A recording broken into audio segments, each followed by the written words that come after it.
Bienvenue à nos auditeurs dans la deuxième saison de notre podcast intitulé Regard croisé sur les opérations pharmaceutiques, où nous donnons la parole à des professionnels des opérations, achat, développement de produits, manufacturing, planification de la supply chain, logistique, data et intelligence artificielle, sans oublier bien sûr la sustainability.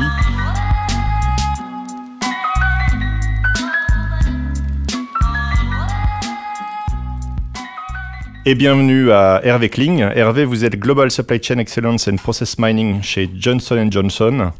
Merci beaucoup de nous faire l'honneur de témoigner aujourd'hui et bonjour. Bonjour. Alors, la première question traditionnelle, c'est est-ce que vous pouvez vous présenter et introduire J&J pour nos auditeurs, s'il vous plaît? Oui, bonjour, merci pour votre invitation. Hervé Kling, vous l'avez dit, je suis pour le groupe Johnson & Johnson en charge de la Supply Chain Excellence. Johnson & Johnson, c'est un acteur important de la santé avec deux divisions, une qui est traditionnellement la partie pharmaceutique, médicaments, et puis la deuxième division qui s'occupe de tous les équipements médicaux. Alors ça passe des sutures aux prothèses, aux implants en tout genre. Donc c'est deux aspects importants du groupe pour lesquels je travaille dans le cadre d'une équipe centrale. Merci. Alors, l'excellence opérationnelle passe souvent par la mise en place de standards. Est-ce que vous pourriez nous donner un exemple de standard supply chain que vous avez implémenté et que vous auditez régulièrement ? Oui, alors on a beaucoup travaillé. Alors on a une culture assez forte dans le groupe de Process Excellence parce que c'est aussi un groupe qui a été construit par acquisition et on s'est rendu compte que finalement beaucoup de nos divisions filiales travaillaient complètement différemment. Du coup, on a fait un travail d'harmonisation des processus et d'essayer d'avoir un langage commun au niveau du groupe. Donc, ça couvre les processus de planification, les processus de distribution, enfin tous les aspects qui nous permettent de gérer l'entreprise de manière globale.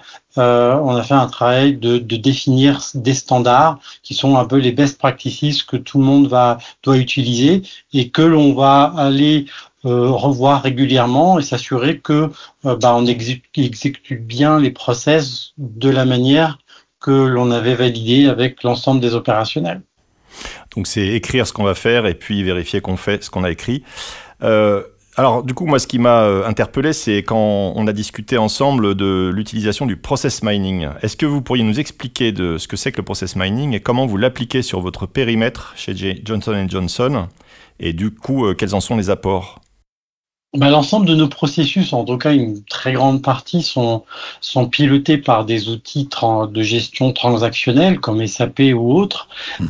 Et à partir de là, le process mining nous permet d'analyser la façon dont on exécute ces process à travers ces données transactionnelles. Donc, on va analyser les commandes clients, les commandes fournisseurs, les production orders, parce qu'on s'est rendu compte que on dévie très vite dans l'exécution de nos process. Et le process mining permet de se connecter à nos ERP et puis d'analyser la façon dont on utilise l'ERP pour supporter des process quels qu'ils soient. Et ça nous donne bien souvent une visibilité et donner des informations que l'on n'avait pas par le pilotage de nos process. Donc c'est vraiment ce qui est important, c'est d'avoir un outil transactionnel, des données que l'on peut récupérer pour être capable d'analyser l'exécution de ce process. D'accord, donc en fait vous utilisez ce process mining qui est en gros la capture des différents logs des utilisateurs sur le système, vous l'utilisez comme outil d'audit, de mise en place de ces standards. Vous pourriez nous donner un exemple par exemple de l'utilisation du process mining ?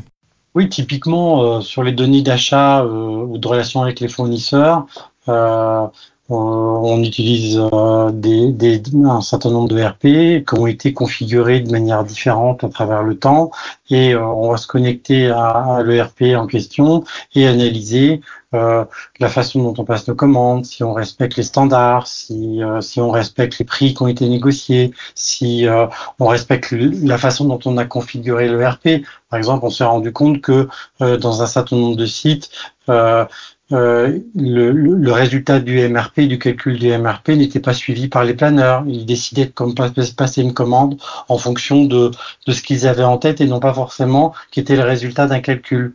Donc du coup, on a défini des processus en disant bah voilà, c'est comme ça qu'on va utiliser l'ERP, mais l'outil de process mining permet d'analyser l'exécution et d'identifier un certain nombre de choses.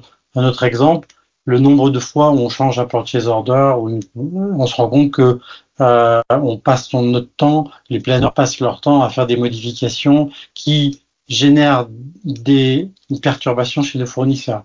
Donc, ça nous a permis aussi de mettre en avant des choses qu'on ne regardait pas. Et je pense que c'est aussi ça qui est un gros avantage du process mining, c'est qu'on a la capacité de regarder de réaliser des analyses que l'on ne faisait pas jusque-là. Le nombre de fois où on change un purchase order, etc.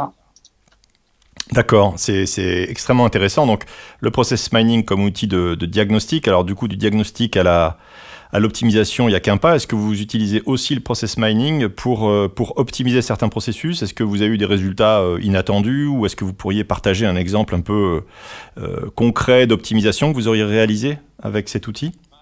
Oui, alors, un des points importants, ça a été l'optimisation des paramètres ou des master data qu'on utilise, parce que à partir du moment où on a la capacité d'analyser l'exécution, on peut calculer des lead time, on peut regarder la variabilité des process et du coup à partir de là essayer d'agir sur les raisons des écarts par rapport au standard. Donc c'est sûr, et là sur n'importe quel process, parce que on peut aussi bien sur la relation avec les fournisseurs, par exemple, est-ce qu'on passe une commande, quand on passe une commande auprès de nos fournisseurs, est-ce qu'on respecte ce qu'on avait négocié avec le fournisseur? On s'est rendu compte dans un certain nombre de cas, on ne respectait pas ce qui avait été négocié par le fournisseur.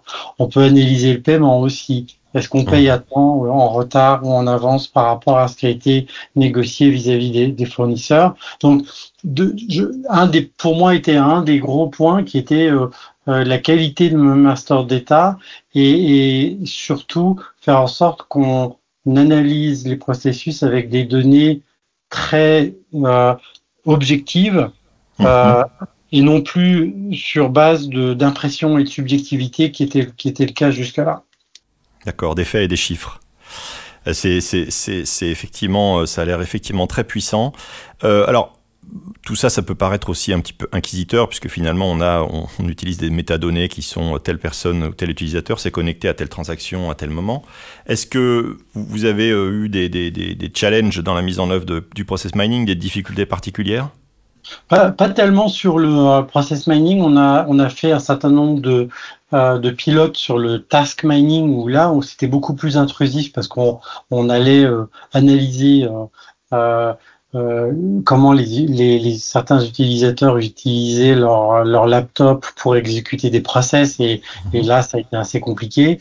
On n'a pas beaucoup continué là-dessus. La partie process mining, elle est assez transparente par rapport aux utilisateurs. On analyse un purchase order ou un production order et on va le suivre. On va regarder tout ce qui s'est passé dans la vie de ce production order et donc du coup c'est assez déconnecté de l'utilisateur. D'accord. On n'a pas eu de retour négatif par rapport à ça. Ça a surtout donné la possibilité de mettre en avant des choses qu'on ne regardait pas. D'accord. Donc, on voit bien que vous avez dépassé le stade du concept et que vous êtes dans l'utilisation régulière. Comment vous voyez l'évolution du process mining chez J&J dans les prochaines années? Déjà, on l'a intégré dans nos standards aussi parce qu'on a travaillé sur nos standards, par exemple, la partie de matériel ou les achats d'emballage ou de matières premières. on n'a pas simplement laissé le process mining comme un outil diagnostique piloté par des équipes centrales, mais on a fait en sorte de l'intégrer dans les processus. Donc on a intégré ça dans les rôles et les descriptions des planeurs et en faisant en sorte qu'ils réservent du temps pour analyser l'exécution de leur process. Et donc, on a réintégré un certain nombre d'activités dans le quotidien des planeurs. Donc, maintenant, dans nos standards, il y a la description du process mining, comment ils doivent l'utiliser, à quelle fréquence ils doivent l'utiliser, pour faire quoi, et faire en sorte que quand on recrute quelqu'un aujourd'hui pour un rôle, par exemple, d'acheteur de packaging et d'emballage, il devra réaliser un certain nombre d'activités liées au process mining et il devra être utilisateur de l'outil de process mining. D'accord, le process mining est devenu du coup un outil dans la palette de l'auto-évaluation des différentes personnes. Très bien. Et alors, si vous deviez donner un ou deux conseils à des gens qui voudraient se mettre au process mining, il faut commencer par quoi?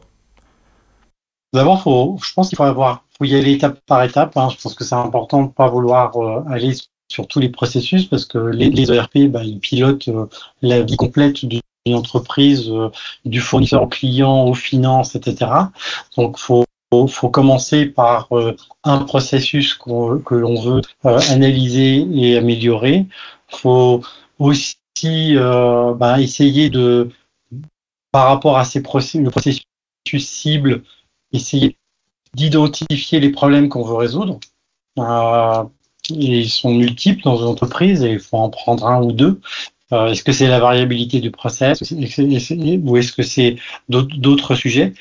Et puis, comme c'est gros consommateurs de données, il faut s'assurer qu'on a bien les données et qu'elles sont disponibles dans un ERP pour qu'on puisse les extraire et les analyser. Traditionnellement, les entreprises commencent souvent par la partie distribution parce que c'est possible, c'est plus facile d'arriver à trouver des bénéfices parce qu'on touche la partie paiement ou service, mais il y a plein d'autres applications possibles, plein d'autres domaines sur lesquels l'analyse des processus peut nous permettre de réaliser un certain nombre d'améliorations qui ont des bénéfices en termes d'inventory, de coûts, mais aussi de services. Il faut y aller étape par étape. Il ne faut pas vouloir démarrer sur la totalité du périmètre des processus, mais il faut commencer par un processus, le faire bien, et puis ensuite, en fonction des problématiques de l'entreprise, étendre sur d'autres domaines. D'accord. Et faire exemple, montrer que ça fonctionne, montrer tout le bénéfice qu'on peut en avoir, depuis le diagnostic jusqu'à l'optimisation. Absolument, il y a une phase un peu de gestion du changement. Encore une fois, on montre des choses que bien souvent on ne regarde pas. Sur par exemple le nombre de fois où on change une commande fournisseur, est-ce qu'on change la quantité, on change la date, pourquoi, est-ce qu'on respecte les lead time. Il y a un certain nombre de choses comme ça que l'on regarde jamais en réalité. Et que le process mining nous a permis de mettre en avant ces données que l'on regardait pas. Donc bien souvent, quand on regarde au début le résultat des analyses, le retour des utilisateurs, ils nous disent que ça peut pas être la réalité. Non. Souvent, quand on fait parler les chiffres, on a effectivement ce genre de retour. Absolument. Et aussi un gros avantage, c'est que ça nous permet, non pas quand on travaillait sur les processus lean ou de diagnostic par le passé, on faisait des value stream maps et on essayait d'analyser de A à Z le fonctionnement d'un processus. Là, on prenait un exemple, on prenait une SKU, un production order et on le décomposait. Là, on a la chance de pouvoir être connecté sur le RP et d'avoir la totalité de l'exécution. On peut prendre un an de production order et de customer order et d'analyser. Donc l'analyse est beaucoup plus puissante parce que on regarde la totalité de ce qui s'est passé et à partir de là, le champ des possibles sur l'amélioration qu'on peut identifier est beaucoup plus puissant qu'une simple value stream map où on a regardé une SKU représentative certes, mais pas forcément révélatrice de la complexité du site. Oui, parce que j'imagine qu'un même processus peut avoir plein de variantes en fonction des pratiques ou des business units ou autres, et que l'intérêt, c'est aussi de comprendre cette dispersion, d'où elle vient, et pour un même processus, comprendre la dispersion qui est due plus à l'usage des uns et des autres, et qui est probablement une source d'alignement des pratiques aussi. Et quand on regarde les premiers processus qu'on analyse et qu'on se dit, voilà, ça c'est le processus théorique qu'on devrait exécuter. Donc, par exemple, je passe une commande auprès de mon fournisseur, j'envoie ma commande, je la valide, je reçois la confirmation, etc. Et puis je reçois mes produits au bout de quelques semaines. C'est des étapes relativement simples. Quand on regarde la façon dont on a utilisé le RP pour réaliser ce process, c'est pas un flux ou un process qu'on a exécuté, mais c'est une multitude de variantes. Et c'est ça qui est intéressant, c'est d'analyser les variantes du processus et comprendre pourquoi on a tant de variantes dans l'exécution du process. D'accord. Écoutez, tout ça, c'est hyper intéressant. Merci beaucoup pour ce témoignage, Hervé. Un grand merci. Et quant à nos chers auditeurs, je vous donne rendez-vous à notre prochain épisode de Regard croisé sur les opérations pharmaceutiques. Merci Fabrice. À bientôt. Au revoir Hervé.